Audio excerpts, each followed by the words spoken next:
فرش التراب يضمني وهو غطاء۔ دو ملک دنیا میں کہے جاتے ہیں، اسرائیل اور پاکستان، کہ یہ مذہب کی بنیاد پر بنے ہیں۔ مجھے اسرائیل کے بارے میں اختلاف ہے، وہ میں بعد میں عرض کروں گا، لیکن یہ کہ پاکستان کے بارے میں کہیں اختلاف کی گنجائش نہیں ہے کہ یہ مذہب کے نام پر قائم کیا گیا۔ اس نعرے سے مسلمان متحد ہوا ہے، اس کی موٹیویشن جو ہوئی ہے، وہ جو مسلم لیگ کے جھنڈے تلے آیا ہے تو وہ اسی نعرے سے آیا، لہذا بنا تو یہ پاکستان اسلام کے نام پر ہے۔ البتہ اب دوسرے لیول پر آئیے، اگر ہم یہ کوسچن پوز کریں کہ تحریک پاکستان کا اصل جذبہ محرکہ کیا تھا، تو میرے نزدیک یہاں اختلاف کی بڑی گنجائش ہے۔ یہ وہ ہے کہ اصل محرک کیا ہے، اور سب سے پہلے میں آپ لوگوں کے لیے شاید حیرانی کی بات ہو، میں ڈنکے کی چوٹ کہہ رہا ہوں کہ اصل جذبہ محرکہ مذہبی نہیں تھا، اس لیے کہ کسی بھی تحریک کا جو اصل جذبہ محرکہ ہے وہ سب سے گاڑھی شکل میں نمایاں طور پر نظر آنا چاہیے اس کی قیادت میں، اور آج اس حقیقت کو ہمیں ماننا چاہیے، یہ باتیں کہنے کی جرأت اب پیدا ہونی چاہیے۔ تحریک مسلم لیگ کی قیادت جو ہے مذہبی لوگوں پر ہرگز مشتمل نہیں تھی، بعد میں مذہبی لوگ اس کے ساتھ شامل ہو گئے ہیں، سپورٹ کیا ہے انہوں نے، اصل قیادت نہیں تھی۔ اس کو ذرا اس فرق کو ذہن میں رکھیے کہ ایک ہے شریف انسان، باکردار انسان، سچا انسان، دیانتدار انسان، ایک ہے مذہبی انسان۔ میں ان الفاظ کی جو کنوٹیشن ہے اس کے فرق کو ذہن میں رکھیے، باقی چیزیں میں اس وقت ان میں سے کسی کی نفی نہیں کر رہا، لیکن جس چیز کی نفی کر رہا ہوں دھڑلے کے ساتھ وہ یہ ہے کہ مذہبی لوگ وہ نہیں تھے، ان کی اکثریت پریکٹسنگ مسلمز پر مشتمل نہیں تھی۔ یہ بات جو ہے ہمیں اچھی طریقے سے سمجھنی چاہیے، ماننی چاہیے۔ اس کے لیے میں ایک امانت ہے جو آج آپ کے حوالے کر رہا ہوں، پروفیسر چشتی صاحب کی بتائی ہوئی ایک روایت، جس کے کہ وہ چشمدید گواہ ہیں جس واقعے کے انہوں نے مجھے سنایا، میری نوٹ بک میں لکھا ہوا ہے، وہاں سے لفظ بلفظ نقل کر کے لایا ہوں۔ سن 42 میں جالندھر میں مسلم لیگ کی ہائی کمانڈ کا ایک جلسہ ہوا تھا کہ سکھوں کے ساتھ ڈائیلاگ شروع کی جائے، اس کے لیے کوئی اصول معین کیے جائیں، ان کے ساتھ کوئی بات شروع ہو سیاسی مفاہمت کی۔ جالندھر میں احسان علی صاحب، خلف الرشید خان بہادر، انعام علی صاحب کے مکان پر یہ جلسہ ہوا۔ اس جلسے میں مسلم لیگ ہائی کمانڈ کی 23 بڑی شخصیتیں جمع تھیں، قائد اعظم بھی تھے، لیاقت علی خان بھی تھے، نواب اسماعیل خان بھی تھے، چودھری خلیق الزماں بھی تھے، سردار اورنگزیب بھی تھے، قاضی عیسیٰ صاحب بھی تھے، چندری گر صاحب، AK فضل الحق، سیٹھ ابراہیم جعفر پونا والے، مولانا اکرم خان، یہ نام تو انہیں یاد رہے۔ خود چشتی صاحب اس میں شاہ نواز ممدوح صاحب کے نمائندے کی حیثیت سے شریک تھے، اس لیے کہ وہ بیمار تھے۔ ایک وہاں خاتون بھی تھیں برقعے میں، مولانا محمد علی جوہر کی بیوہ۔ چشتی صاحب کا مشاہدہ یہ ہے کہ مغرب کی نماز کا وقت آیا اور نکل گیا، اس پورے جلسے میں سے سوائے 2 افراد کے کسی نے کھڑے ہو کر مغرب کی نماز نہیں پڑھی۔ ان 2 افراد میں سے ایک چشتی صاحب خود تھے اور دوسری بیوہ بیگم محمد علی جوہر مرحوم۔ اس سے اندازہ میں صرف آپ کو یہ دینا چاہتا ہوں، اسی کی ایک اور مثال بھی موجود ہے، وہ تو ہمارے اپنے ہوش کی ہے، وہی وہ سمٹ کا جس کا میں نے ذکر کیا ہے۔ جمعے کے روز وہ سمٹ کانفرنس 22 فروری 1974، آپ لوگوں نے تو ٹیلی ویژن پر بھی دیکھا ہوگا، میرے ہاں تو نہیں ہے ٹیلی ویژن، میں نے تو سنا ہی ہے صرف، آپ کے لیے دید ہوگی، میرے لیے شنید ہے، اور شنیدہ کہ بہت مانند دیدہ، لیکن یہ کہ روایت یہی ہے کہ مغرب کا وقت آیا ہے، کانفرنس جاری رہی ہے، کوئی ایک شخص نہیں اٹھا، اس اجتماع میں یہ تاثر ہی نہیں تھا کہ کون سا وقت آیا ہے اور کون سا وقت جا رہا ہے، سوائے یہ کہ شاہ فیصل شہید رحمت اللہ علیہ وہ اس اجلاس میں لیٹ آئے تھے، نماز مغرب کی پڑھ کر آ کر شریک ہوئے تھے، باقی سربراہان مملکت، پورے عالم اسلام کی چوٹی کی شخصیتیں جمع تھیں، لیکن یہ کہ نماز اور نماز بھی مغرب کی نماز۔ باقی نمازوں کا معاملہ تو یہ ہوتا ہے کہ آدمی کچھ آگے پیچھے کر لیتا ہے، لیکن جو ذرا سا بھی نماز کا عادی ہوگا مغرب کی نماز کے وقت بے چین ہو جاتا ہے، اس لیے کہ اس کا وقت بہت تنگ ہوتا ہے۔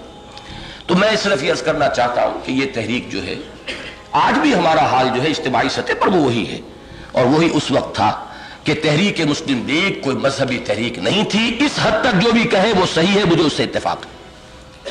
البتہ پھر کیا تھی, یہاں ایک بات ہے کہ جس کو ذرا سمجھنے کی ضرورت ہے.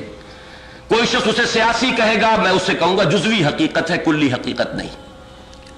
کوئی شخص معاشی کہے گا جذبہ محرکہ, میں کہوں گا جزوی حقیقت ہے, کلی حقیقت نہیں. تو پھر ہے کیا؟ میرے نزدیک اس کے لیے صحیح لفظ ہے قومی تحریک تھی. اور قوم میں ظاہر بات ہے اس کی معیشت بھی آئے گی, اس کا معاشرتی نظام بھی آئے گا, اس کی زبان بھی آئے گی, اور اس کی جو سیاسی مصلحتیں ہیں وہ بھی آئیں گی. قوم تو ان تمام چیزوں کا مجموعہ ہے. اور یہ کہ مذہب بھی بہرحال قوم کی سطح پر کسی نہ کسی درجے میں اس میں شامل ہو جائے. میں یہ سمجھتا ہوں کہ اس حقیقت کو ہمیں ماننا چاہیے کہ اصل میں یہ ایک چھوٹی قوم کا ایک فیئر کمپلیکس تھا ایک بڑی قوم کے مقابلے میں, جس کے نتیجے میں پاکستان وجود میں آیا ہے. شاید کچھ حضرات کہیں کہ یہ نیگیٹو جذبہ محرکہ ہوا. میرے نزدیک دنیا میں بڑے بڑے واقعات اسی فیئر کمپلیکس کے نتیجے میں وجود میں آتے ہیں. چھوٹی قوم کو اندیشہ تھا کہ بڑی قوم ہم سے انصاف نہیں کرے گی. نہ صرف یہ کہ انصاف نہیں کرے گی, انتقام لے گی 1000 سالہ شکست کا. جو نہرو کی بیٹی نے باقاعدہ جو الفاظ کہے ہیں فال اور ڈھاکہ کے بعد, وہ آپ کو یاد ہوں گے کہ ہم نے اپنی 1000 سالہ شکست کا بدلہ چکا لیا ہے. یہ کوئی پٹیل نہیں تھا کہنے والا, یہ بلکہ نہرو کی بیٹی موتی لال نہرو کی پوتی, کہ جن کا مذہب سے کوئی سروکار نہیں, کوئی تعلق نہیں.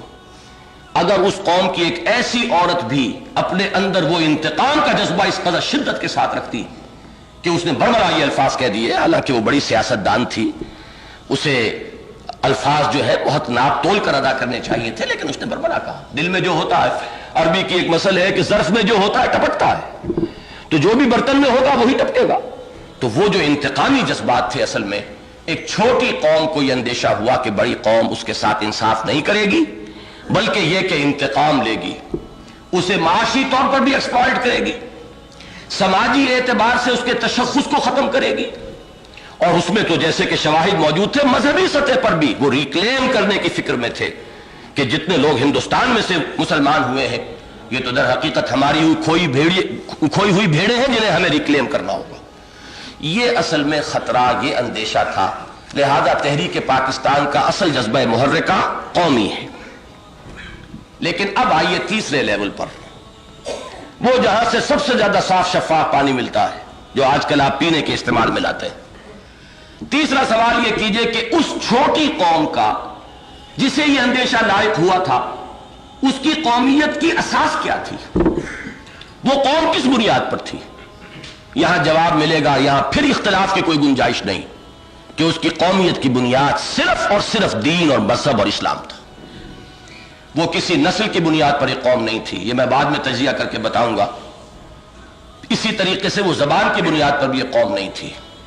اگرچہ ایک زمانے میں اردو کو ایک قومی زبان اور تحریک پاکستان کے ساتھ سینونیمس ہونے کا اور مترادف ہونے کا مقام حاصل ہو گیا تھا, لیکن یہ کہ بہرحال اس قوم کی قومیت کی بنیاد اردو زبان نہیں تھی. کوئی علاقہ اس کی قومیت کی بنیاد نہیں تھا, کوئی ٹیریٹوریل نیشنلزم نہیں تھا. وہ صرف اور صرف مذہب کی بنیاد پر ایک قوم تھی. آپ اندازہ کیجئے, کہاں ایک بلوچ عورت اور ایک پٹھان عورت کا لباس, اور کہاں ہماری کسی بنگلہ دیش کی کسی مسلمان بہن کا لباس. یہاں یہ بلوچی عورت اور پٹھان عورت تصور نہیں کر سکتی کہ یہ بھی لباس شمار کیا جا سکتا ہے جو لباس کے مسلمان اور خواتین بنگلہ دیش میں پہنتی. ان کے کھانے پینے کی ہیبٹس مختلف ہیں. وہ جو بھات کھاتے ہیں اس میں سے جو بدبو کے بھبکے اٹھ رہے ہوتے ہیں, اور جتنی بدبو اٹھے اتنا ہی ان کو اس کے اندر لذت محسوس ہوتی ہے. جتنی پرانی ہوئی مچھلی ہوگی اتنی ہی ان کے لیے وہ زیادہ لذیذ ہے. ہم اس کا تصور نہیں کر سکتے, اس کے قریب نہیں جا سکتے. ہماری ایٹنگ ہیبٹس ایک نہیں ہے, ہمارا لباس ایک نہیں ہے, ہماری وضاقتہ جو ہے اس میں فرق ہے, ہماری شکلوں صورتوں میں زمین و آسمان کے فرق ہیں, ہماری نسلیں بے شمار ہیں. تو کسی بھی اعتبار سے یہ قوم نہیں تھے. قوم تھے تو صرف اور صرف مذہب کی بنیاد پر. لہذا ہم وہیں آ گئے جہاں سے چلے تھے. پاکستان کی اساس سوائے مذہب کے اور کوئی نہیں. یہ وہ حقیقت ہے جسے اگر صحیح طور پر ریکگنائز نہ کیا جائے, اس کو صحیح اہمیت دے کر اپنے دل میں بٹھا نہ لیا جائے, اپنی آئندہ کی سوچ کا اسے کارنر سٹون اگر نہیں بنایا جائے گا تو آپ کی سوچ کسی وقتی تاثر میں ادھر یا ادھر بھٹک جائے گی۔ اس کو جان لیجئے کہ اس کی جڑ اس کے سوا کوئی نہیں ہے۔ پاکستان کی جڑ، پاکستان کے لیے جواز، پاکستان کے لیے اساس، یا جسے آپ رائزان دترے کہتے ہیں، رائزون ریٹرے جس کو انگریزی میں ہم لکھتے ہیں، کہ اس کے لیے جواز جو ہے وہ صرف ایک ہے اور وہ اسلام ہے، اس کے سوا کوئی نہیں۔ لہذا یہ مستحکم ہوگا تو اس جڑ پر، اس کے اندر توانائی آئے گی تو اس کی اساس پر، اس کا بقا ممکن ہے تو اسی کے حوالے سے۔ کوئی اور چیز اس کے استحکام کی اساس نہیں بن سکتی، کوئی اس کے بقا کے لیے اور اس کے دوام کے لیے کوئی چیز سہارا نہیں بن سکتی۔